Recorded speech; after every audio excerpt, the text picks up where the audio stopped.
Hello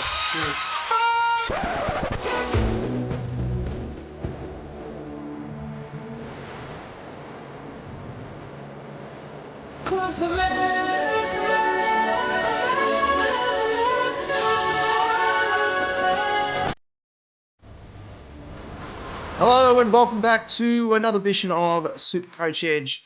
We're all done and dusted, of course, for season 2023 for the AFL BBL season, but we are back with another edition, this time BBL SuperCoach. So thanks again for tuning in. It's been a little bit of a long off season so far anyway. I've been overseas on honeymoon to the US, just bit of a personal update, I guess, not that you probably need to know, but if you're interested, that's what I've been doing. Went and spent a month over in the US with my wife, which is great fun.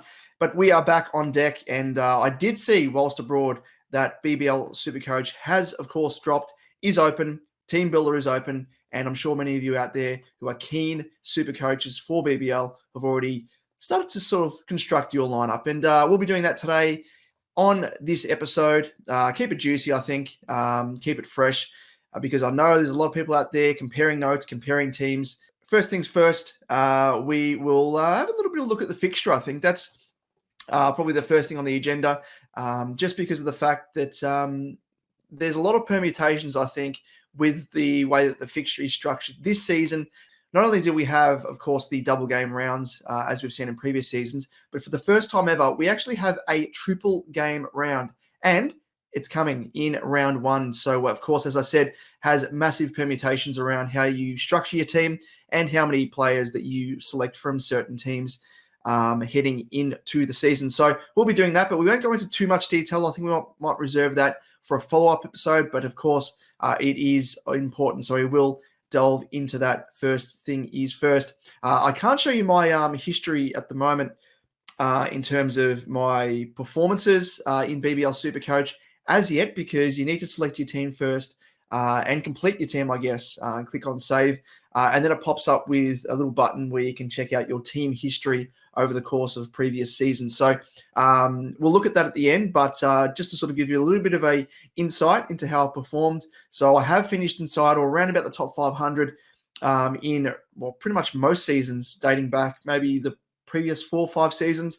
So there is a little bit of I guess, consistency there, which is a good thing, of course. But without further ado, let's have a look at the fixture. Let's bring it up on screen right now. And as you can see, this is a graphic supplied by, you can see in the top left-hand corner there, SuperCoach Playbook.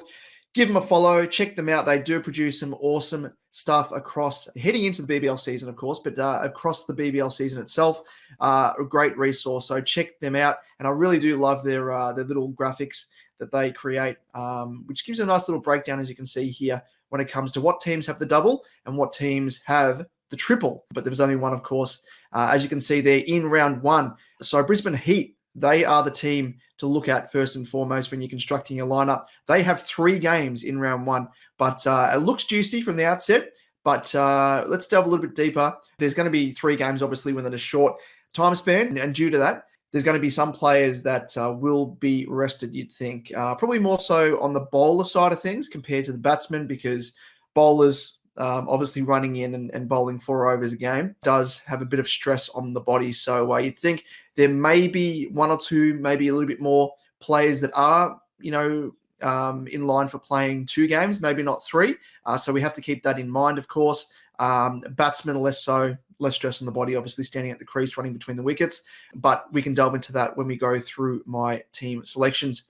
In terms of the double games, we have, as you can see there, Melbourne Renegades, Melbourne Stars, Perth Scorchers, and the Sydney Sixers. With BBL SuperCoach, I say this every single season, it is the format where you need, compared to AFL, where there's only the 1 bye period. Going into 2024, there may be more. Hopefully not, but with their round 0 dumb idea that they're going to bring in, there may be more. But we'll stay tuned for that. But when it comes to BBL, you almost need to be looking 2 rounds ahead at all times, just because there are multiple buys, as you can see there. There are teams that have 1 bye. There are teams like the Hurricanes and the Sydney Sixers that don't have a bye at all, but only have the 1 double. And then you have teams like Perth Scorchers that have 2 buys. So you've really got to keep that in mind. And Brisbane Heat, as you can see there as well, because they've obviously got the triple. So you've got to keep that in mind. And, when it comes to the Melbourne Stars, just as a little bit of an insight, you don't want to be starting with too many Melbourne Stars in round one, because they, of course, have the bye heading into round two. But then coming out of that bye, they have a double again. So you don't want to be sort of trading away too many players heading into round two, because they do have, of course, as I said, the double in round three. I'd be looking closely at the Renegades, because they have 2 double game rounds in the first 2 out of the 3 rounds to open the season. Likewise, the Stars, but of course they have the bye there, so even less so. And then sort of rounded out with the Perth Scorchers and Sydney Sixers. The Scorchers don't have a bye, as you can see there, until round 4. And the Sydney Sixers, as I mentioned earlier, they don't have a bye at all. But in terms of the players that they possess, I'm not too crash hot on them, apart from a couple, which I'll roll through when I go through my team, which is probably a good time and a good segue to do it right now. So let me bring it up on screen. There we go. As you can see, clean slate. I have gone ahead, of course, and created a team, but I've wiped the slate for you, so we can go through it player by player. So we'll start from the top, and we'll start with the wicket keepers. So, of course, as we went through, the Brisbane Heat have the triple, and looking at the wicket keepers, you can actually, if you're new to BBL SuperCoach as well, and you need a bit of a hand as to which players to look at, you can filter it by ownership if you do have the SuperCoach Plus, which I do recommend, and we do recommend, of course, Liam and I, for the AFL season. Speaking of Liam, he is tapping out for BBL. He's not as into BBL as I am, of course. I've worked at the Melbourne Stars and the Renegades, and I'm an absolute nuffy. I love it. I love a bit of T20, so hands down, I'm going to be involved. He's actually got other things on mind at the moment. He actually has his wedding coming up at the start of 2024, so he has bigger fish to fry, you could say. So he is spectating this time around.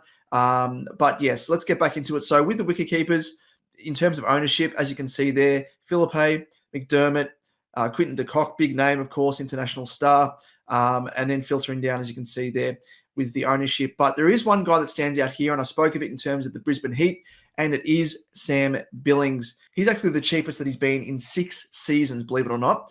For those new to the game, he is someone that has been snagged by the Heat. He's going to his 2nd season, I think, now for the Brisbane Heat. Has previously played for the Sixers and for the Sydney Thunder, both of the Sydney teams. But he is someone that is super reliable. He finished last year ranked 77th overall, but he only played 8 games. So that's something to keep in mind for this season as well. He does play for the national team for England, and he is an absolute star, and that's the reason why. But for those games that he did play, he did knock it around the ground for some nice scores, as you can see there, the breakdown. But at the Brisbane Heat, Pearson is the one that usually has the first crack at the gloves, and Billings is more so the backup more than anything. But if he was to take the gloves for some reason or another, if Pearson was injured, or if he was out of form and wasn't being selected, that's even more reason to select Billings, because easy scores for those people not across the breakdown in point scoring. I'll bring it up here. Probably hard to see. Apologies for this. But stumping, 15 points. A run-out's 20 points. And a catch is 10 points. So if you're a wicketkeeper, you're in prime position, obviously, to do any one of those 3 things there. So as I said, super juicy price. Cheapest has been in 6 season. But you've got to keep in mind as well, probably around about round 7 or thereabouts, I think, is when the test series kicks off, and whatnot, T20 internationals, all that sort of stuff. So Billings will leave more than likely to play the international T20s for England. So keep that in mind. But you can have safety in knowing that he is going to play those multi-game rounds, and of course play the triple game round for Brisbane first up. So I think he'll leave around about round 7. Brisbane Heat do have a double in round 7, so he may not play that game. But the way that I'm viewing Billings is I'll play him in round 1 for those. Hopefully he plays all 3 games. I think he will. As I mentioned, if you're a bowler, probably more than likely will get a rest. If you're a first choice bowler, as a batsman, come wicketkeeper, I think he will play all 3 games, especially being an international star. They've paid good money to have him play for the Heat, so I think he will play all 3 of those games first up in round 1. So he is a lock and load for me. I don't think I'll be changing him in that position. Let's move across to the bench. And there is someone that is sticking out like the proverbial dog's balls for me. And I'll just bring him up. Where is he? Oh, well, you can see there in terms of ownership, he's the second most owned player in the competition at the moment, and for good reason, and it is Ben McDermott. He is someone that is an absolute gun, has been a gun across the journey, but has struggled in recent times, especially last year. I'll bring up his stats here. So he is coming in at this juicy price point of 88,000 on the nose, and last year he started the season, as you can see here, priced at 211,800. What an absolute bargain. But he's a bargain for a reason, because he had a pretty ordinary year, as I mentioned, with the bat. Does take the gloves as well at times when Matty Wade doesn't have the gloves. So he's sort of the second choice wicketkeeper. In recent times, has been more so just a straight up batsman, but can swing the willow and can score runs on his day. But he can be very, very much hit and miss. Scored a couple of nice innings there, but aside from that, didn't really do too much. He's pretty handy in the outfield as well. So, yeah, as a fielder, can get those nice little points to boost his score.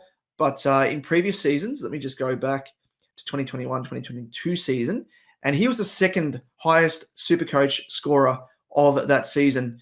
And I'll just have a little bit of a quick breakdown here. And he scored some massive scores, scored a ton, scored over 100 in the game.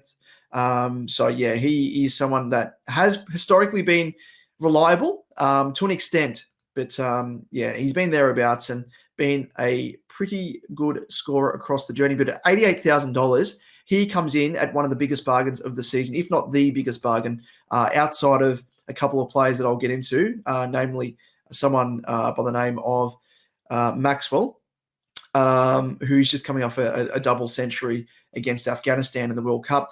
But McDermott is someone I think you should have on your bench. So you'll see here, Hobart Hurricane, they actually, the Hurricanes don't have a double until round 7. So really the only reason you're getting McDermott in is as a cash cow and someone that can play when you have players on the bye.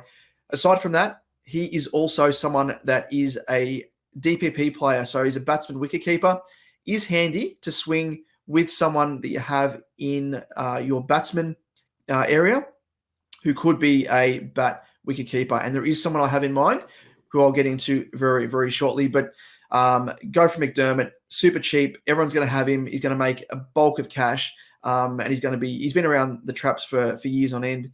And been a semi-reliable batsman at that. So lock and load him. Let's roll into our batsmen, shall we? And we'll start with someone that I think everyone should be starting with if he's playing. So I'll say that. And it is Michael Nessa. He is an absolute gun. Should be one of the first picked before even factoring in the fact that he has a triple game round first up for the Brisbane Heat. He was the 5th highest scoring player last season and is a dual threat with the bat and ball, and did most of his damage with the latter, nabbing 26 wickets in 17 games to finish with the equal second highest wicket-taking figures for the tournament. So he is an absolute gun. I guess the only reason why you mightn't select him is he is in calculations to be in the starting 11, starting 12 for the Aussie Test side. So keep that in mind. We don't have really any clarity at the moment. He is fit and firing. So, yeah, the thing is, he may not play. If that does happen, the beauty of it is the fact that he's priced at that 194K price tag. And at such a large price point, it does mean that we can switch him virtually to anyone. So that is going to be super handy. But it's outside of that, outside of his, the query over his selection in the national team, his wife is actually due to give birth to twins in December, which of course further complicates his selection in the Heat side. So this is really a wait and see, but if he is available, he is a lock and load. Don't look elsewhere. You can see here he's been selected in 49% of people's sides, and for good reason. Should be the most selected Heat player, even more so than Sam Billings. He was an absolute gun. I'll just bring up his stats ever so quickly, and he was the 5th highest scoring SuperCoacher last season. And we'll just have a quick look at his breakdown. And he was taking wickets in the latter part of the season. He's handy with the bat and ball. That's the main thing. He's a dual threat, and that's the one thing to look at when you're playing BBL SuperCoach. If you're playing it for the first time, that's the sort of the true value that you're getting out of players if they're DPP. Because if they're straight up batsmen, especially, it probably ranks batsmen, bowlers, DPP players, especially if they're a bat bowler. If they're a wicket keeper and batsman, less so. But as a bat bowler, if you go out for a duck with the bat, at least you know you're going to have at least another crack at having some points on the board with the ball. So that's where Michael Nessa comes in, and that's where it's sort of where you need to keep in mind with DPP players. It's not just the flexibility that you get across different lines, like as you do with AFL SuperCoach, but in BBL, it is even more important when it comes to these DPP players. So keep that in mind when you're selecting your team. So let's go to the next player. Let's keep things moving, and let's see if he's actually in the top ownership. I don't know if he is. He's not, interestingly enough. Oh, he's in 20% of teams, but it's another Heat player, and it is Munro. He is someone that is an absolute gun. Should open the batting for the Heat alongside Josh Brown or Billings, and is really someone that could hit a sizable score on their day with a top of 98 with the bat last season, followed by scores of 45, 43, 38, and 35 with the bat. So all of those scores obviously in double digits. He missed the last 5 rounds last season due to international duty, so we'll need to keep an eye on his international schedule, as it will obviously dictate his longevity in the BBL in terms of his availability. So keep him in mind. He's someone that, for me, isn't quite a lock and load at this stage. Comes at that higher price point, but with the triple game round first up to kick things off for the Heat, he is someone that really is hard to look past. But again, probably 75-25 in terms of him being rooted into my team as it stands at the moment. So not quite a lock and load, but is someone that you should be looking at very, very closely. Let's move on to the next player that I'm looking at, and we'll scroll down the list here. Interesting. He's only in 10% of teams. It is at this stage Joe Clark. He is probably a 50-50 at this point in time. Going back to the fixture, we'll just have a quick squiz at that. And the Melbourne Renegades have a double. Then they have a single game round in round 2. Then they go back to having a double in round 3. So he's going to play 5 games in 3 rounds. Super valuable. And he is someone that has actually crossed over from the opposing Melbourne team, Melbourne Stars, now finds himself at the Renegades, and swapped gloves virtually with Sam Harper, who's crossed from the Renegades to the Melbourne Stars. So swapped gloves on the way across, giving each other a high five.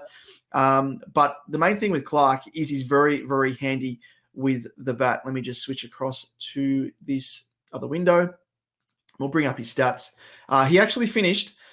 He hit the 7th most runs in the BBL last season.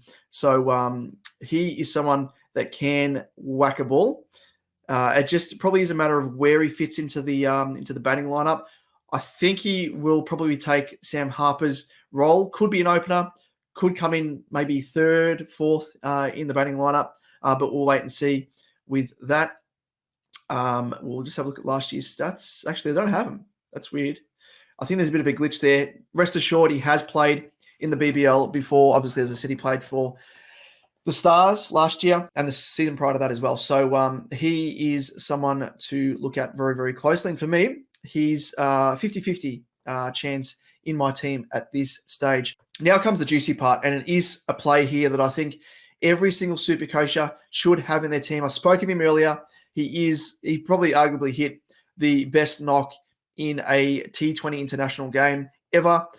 It was absolutely insane. And let's scroll all the way up, and he should be at the top. And he is. He's in 52% of teams, and it is Glenn Maxwell. He is. There's so many words you could say about this guy. He is just, I guess, probably summed up just by saying he's a freak. Plain and simple, really. He is an absolute freak. As we know, the other day, he actually had the match-winning knock, scored a double century, and he ended up having like really bad cramps in his legs, full body cramp, and he was virtually smashing sixes and boundaries on one leg. was absolutely incredible. Having half swings at it and just the distance that the ball was going was absolutely insane. DPP, power hitter, and he's sneaky with the ball for a wicket or two as well. Comes in at a very, very, very cheap price point. This is actually the cheapest that he's been in years due to the fact that he had a broken leg last season, which was a very strange circumstances again. Much like in recent times when he fell off the back of a golf cart and concussed himself.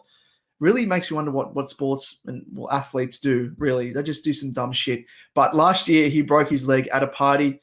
No doubt he was jumping off something or was on a table. Who knows? But ruled him out for the entirety of last season, which means that he actually finds himself at the cheapest price point that he's been since I can remember, really. He is someone that should be, I'll just bring it up here, just for comparison as to the price point he started at last year. He started at a price point of 184,600. And then prior to that, 195,500 the season prior to that. But as you can see here, when that full season that he played a couple of seasons ago, finished fourth highest scoring overall. And you can see the breakdown here. He's just an absolute gun with the bat. Strike rate as well. Strike rate bonus is always a good thing as well when it comes to SuperCoach BBL. He always nabs that. Gets a sneaky catch here or there as well.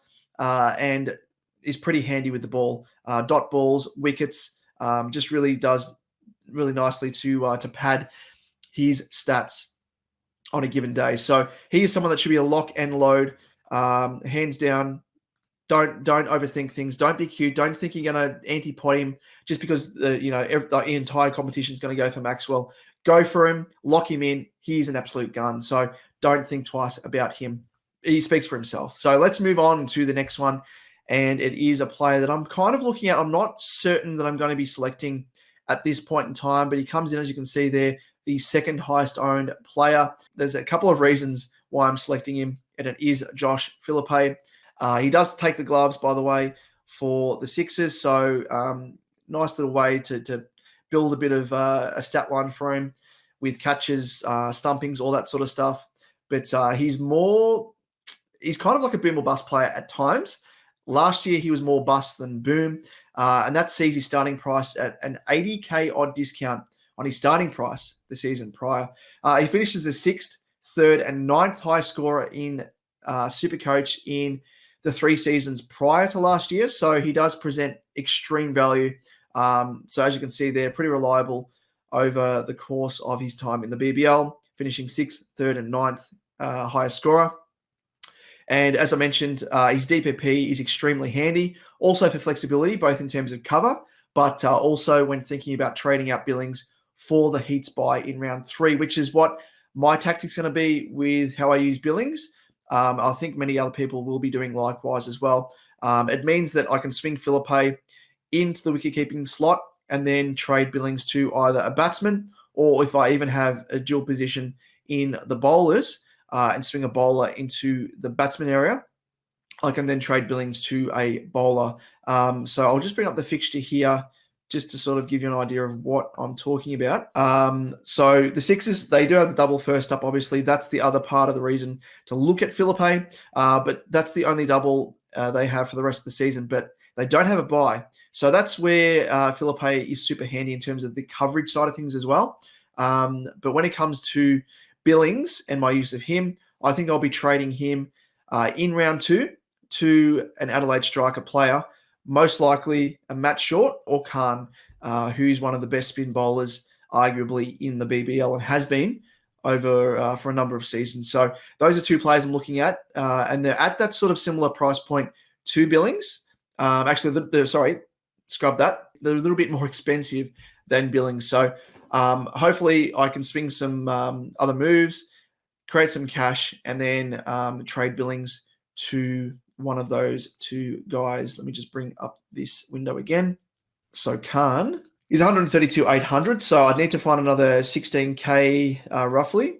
And likewise for Short, he's 244.1K. So he's going to be hard to sort of get into my team for the double.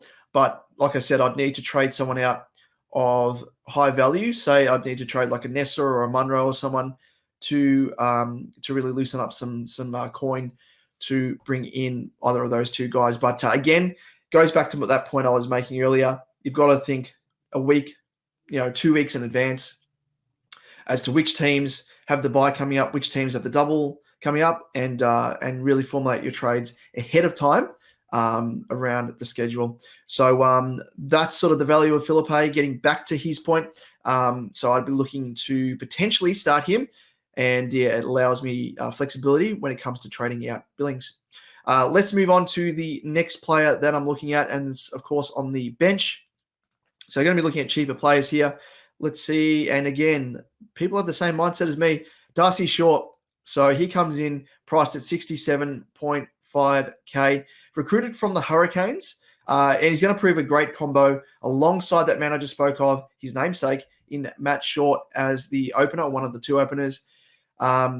Travis Head and Kerry for the strikers. They'll most likely be on test duty, so will be a great recruitment for the strikers. He was traditionally an opener for the Hurricanes, so he's going to be playing a similar role. When we're talking about Darcy Short, he's actually been one of the more consistent high scorers in SuperCoach across the journey. He's proved lethal with the bat, and he's pinched a wicket here or there as a relief bowler as well, but fell from grace last season, which sees him at a bargain price point. So I'll bring up his historical scoreline here. As you can see, finished the 93rd highest scoring in BBL SuperCoach last year. Didn't do too well at all. A few ducks out in single digits. Not too good at all. 2021-2022 season, he finished ranked 10th overall.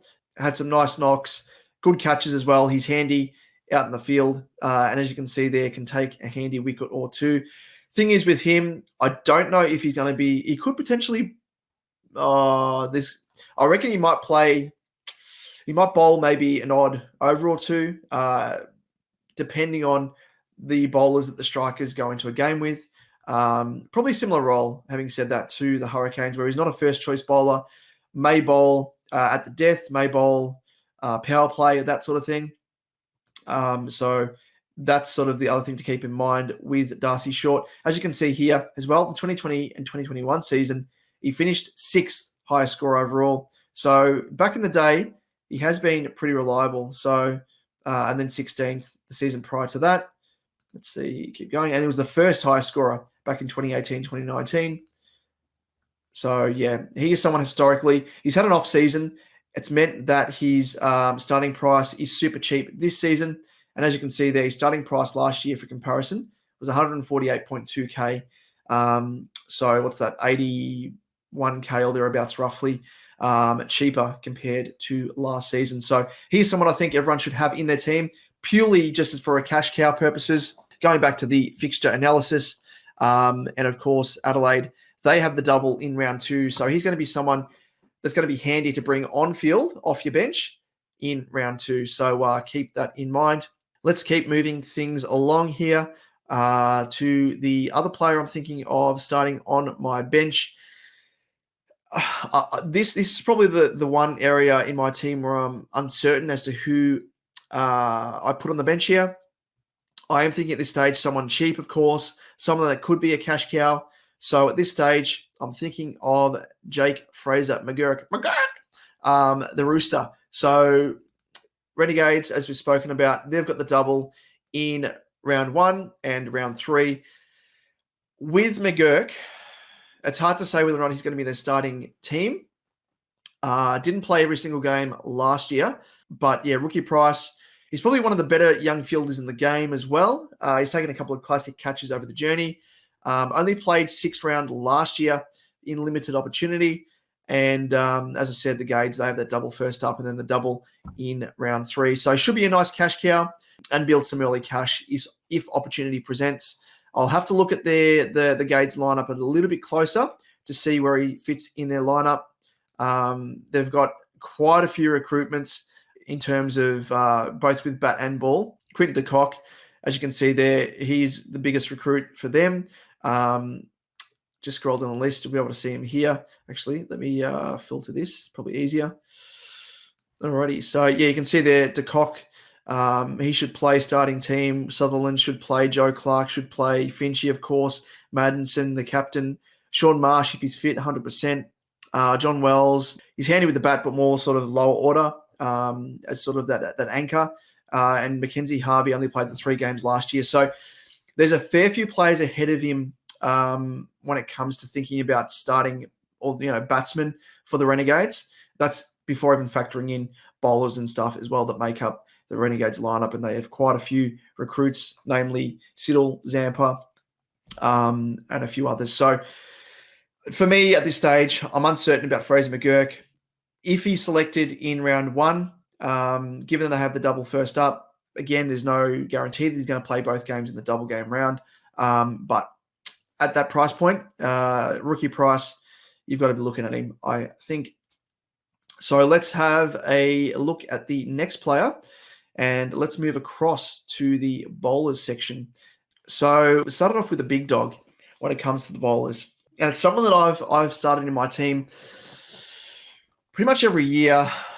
But I don't think last year I did. I think I tried to penny pinch. Didn't work out for me because this guy is a long-renowned quality death bowler, having taken the most wickets in BBL history with 154, if you don't mind, from 100-odd matches. And it is someone that actually, surprisingly, isn't near the top because he comes in a little bit more expensive, and it is Sean Abbott. He is an absolute gun, as I said, speaks for itself, taking the most wickets in BBL history.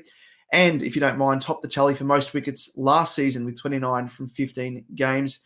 Only thing is with Abbott, he's going to play the T20 International against India leading into the BBL season. So should otherwise be right to go, but with potential test duties on the horizon beyond that, I don't think he's in the frame as yet. He's more so a T20 International bowler. Hasn't really been in the frame for the test side, but something to keep in mind. So should play all season. And he did play for the national team, for the Aussies, late in the season, hence the reason why he only played those 15 games. But still, as I said, he finished with the most wickets last season. So it really does speak to his quality, how reliable he is. And at that price point, he is, I think he's not value, but I think for what you're paying for what you get. So I really do like the look of Sean Abbott. So at this stage, I would like to start him in my team, but it really does come down to whether or not I need to loosen up a bit of cash if I need to sort of try and fit other higher priced players in my team. If other players that I've got in my team at the moment aren't available or aren't selected or injured. So let's look at the next player that we're looking at, and it is another sixer. Of course, going back to that fixture, we'll just bring it up here. Constant reminder, Sydney Sixers, they have the double first up, and that's the only double game they've got for the season.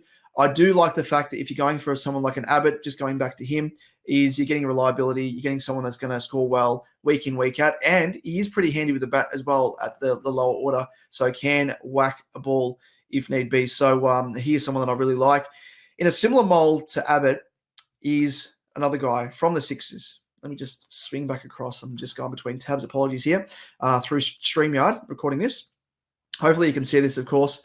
But it is this man here, and it is the most selected sixer when it comes to the bowling, and maybe the bat bowling side of things as well. Let's have a quick comparison outside of Philippe. He is, and it is Tom Curran. So I've had him in my team pretty much every single season that he's played in the BBL. He hasn't played for the past 2 seasons, so he does make a return to the BBL.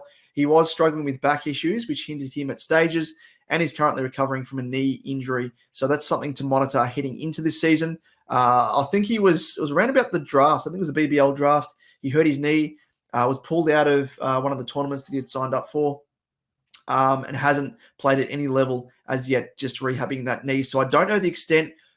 Don't think it's anything bad. I think it was a strain of some sort. So hopefully he's right to go. He's a little bit suspect as a bowler as well. He is first and foremost super, he's handy with the bat. He's very much like Abbott, probably more so handy with the bat compared to Abbott, but he is super lethal with the ball. Only issue with Curran is the fact that that sort of might cannibalize Abbott, and Abbott might cannibalize Curran, because both of these guys they're both quality death bowlers. But having said that, they might utilize Abbott as a death bowler. They might use Curran for the power plays and try and nab a wicket here or there. Got extreme pace, really, really good bowler. great T20 bowler.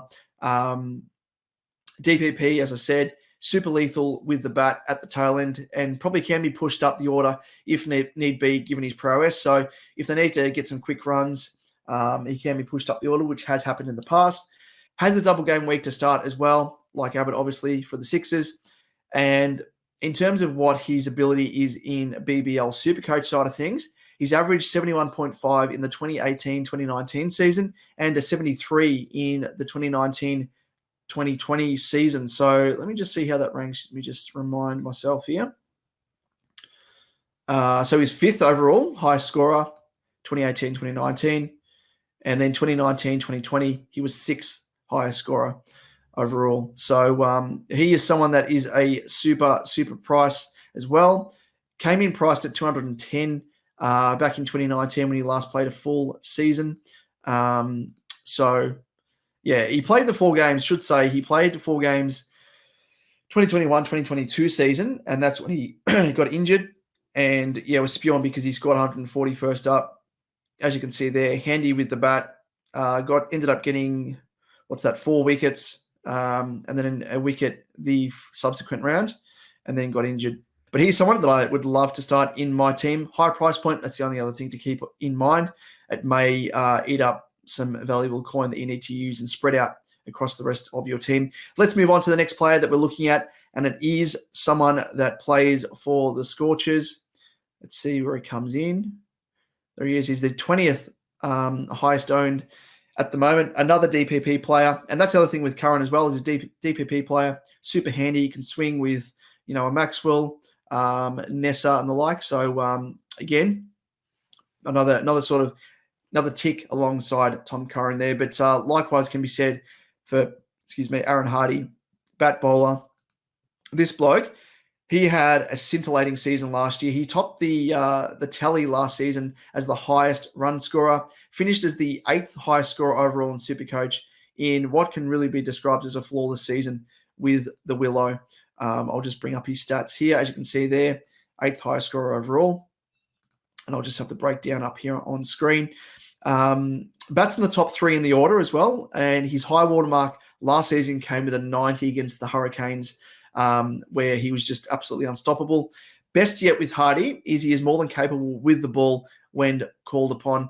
For the Scorchers, they have quite a bit of depth, and they have for quite some time with the ball. First choice bowlers, Berendorf, Richardson, Ty, and Agar. They're the first choice 4 bowlers for 4 overs each. Only leaves, 4, 8, 12, 16, leaves 4 overs in the bank for anyone to eat up. And normally, as a sort of 5th bowler, Turner and Hardy are sort of the next in line as the split 5th choice bowlers. So he may bowl an over, maybe 2, maybe more than that if he's lucky. Unless, of course, the likes of Kelly or Morris are in the side. So comes down to that. If those 2 or either of those 2 guys are on the side, chances of Hardy getting a bowl, you might bowl an over at best. But again, last season, he did a majority of his damage, as you can see there, with the bat. So, yeah, he is an absolute gun, and he is someone that I'm looking at very, very closely, of course, with the Perth Scorchers having a double game round to start the season. Let's head back across to my team. And we have 4 spots to go. In terms of the next player that I'm looking at, again, it's someone that is rehabbing from injury. Hamstring tweak, yeah. So when he was in the ODI side for the Aussies in the ODI series against India in September, he had a hamstring tweak, and he hasn't played since then. So you'd think he should be fine. Hasn't played South Australian Premier Cricket. So I think he should be fine to go for the BBL season. So he only played the last 5 games or 5 rounds of the season, but was an absolute revelation. Bowls extreme pace, so that was something that stuck out to the Aussie selectors. Hence the reason why he played a couple of games against India. And when it comes to Johnson, and I guess when you're speaking about point scoring in BBL SuperCoach in general, dot balls are a premium, and he was absolutely king in this area with 64 across 5 games for an average of 12.8 a game. So in absence of wickets, This is an important area to really help build a scoring base for bowlers. So as you can see there, really, really does help you. And he only got, a wicket per game. He got 2 in the last round. But the fact that he had that many dot balls is absolutely insane. So he alone on that, and the economy rate as well, the bonus that you get for the dot balls for his economy as a bowler, it does provide even more padding. So if he's able to nab an extra wicket or 2 a game here or there, he could be right up there among the highest scoring bowlers for the season. So on that alone, I think he presents value, and I think a lot of people should be looking at him if he is, of course, 100% fit heading into the season. On top of that, being a heat player, as we know, spoken about ad nauseum, plays a triple game round in round 1. But you need to keep in mind, as I spoke of, as a bowler, and especially coming off a hamstring injury, there is a fair chance that he's only going to play maybe 2 of those 3 games in round 1. So if that does happen, it is what it is. You're obviously going to get what he scores across the first 2 games. So I think he's still worthy of a selection, even if he does miss one of the triple games in the first round. So he is an absolute gun. So look at him very, very closely. Moving on to the next, or I guess the last on-field spot at this stage, and it is up in the air, but it is someone, again, as a heat player. Part of the reason why I'm selecting him is obviously the triple game round and the fact that he is coming in super, super cheap. I should have figured 41% of coaches have selected him at the moment. 71.3K is the price of Mitch Swepson. Now, for him, talking about him, he's probably had one of his worst years in BBL. Took only 5 wickets across 10 rounds, which sees him at a 36K discount on his price last season. Usually a reliable quick, and he's missed games due to national duties in the past more so than anything, but remains to be seen if he is in the selection bracket for this season for the Aussie team, because his form's been pretty ordinary. I think in the lower leagues as well, or Premier Cricket state leagues, he hasn't really been performing too well. I'm really unsure how he fits into the heat bowling attack this season due to his sketchy form, so he's definitely one to monitor, and really only gets a sniff in the side due to the triple game round and, of course, that cheap price point. So that is probably a very expendable spot in my team. The thing is with him, he's so cheap, it allows me to invest in these higher price guys. So that's part of the reason why I've been able to select him, or why I'm using him as a bit of a strategically in my team in that spot. But I will leave it for now, and we'll no doubt revisit this in closer to the season. The next player that I'm thinking about getting is a more expensive player, is someone that I've loved to select in my team in recent years. We call him the Hulk. He's the Greek Adonis, and it is Marcus Stoinis. He is the 4th highest selected player, as you can see there. Comes in as a DPP player as well, obviously, 116.7K. He is an absolute gun. He's long been my favourite, the Steinberg. Quality all-rounder, and a first choice T20 international selection for the Aussies. And he has produced some absolute quality across the journey for the Melbourne Stars. But don't let his form last season fool you. I'll just bring it up here. Didn't have the best season. Struggled with the bat. Didn't really bowl. Took a couple of wickets here and there. But he is someone that I think can be described as an extreme power hitter. Strike rate is off the chain.